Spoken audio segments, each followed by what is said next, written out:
Çalgıcı mısınız siz? He dayı öyleyiz. Kız dansöz mü?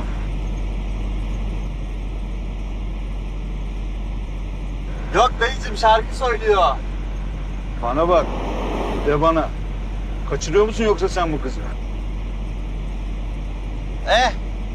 Biraz öyle oldu gibi.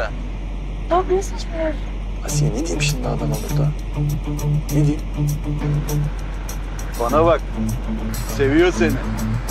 Fısır fısır konuşuyor sana. Belli seviyor. Öyle. Bayılıyor bana. Bana bak. Nikah kıyacaksınız değil mi? Ya. Ha tabii dayıcığım. Hatta dur bakayım. Biz de nikaha gidiyorduk zaten. Deme. Ha. Ana!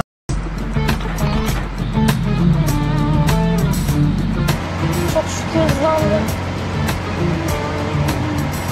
Dayıcığım ben. Gözünü seveyim biraz daha gaza bassana. Bak bizim 1 saat sonra nikah randevumuz var. Yetiştiririz oraya da. Gözünü seveyim ha. 18'i geçtiniz değil mi siz? Polise götürün yoksa ha.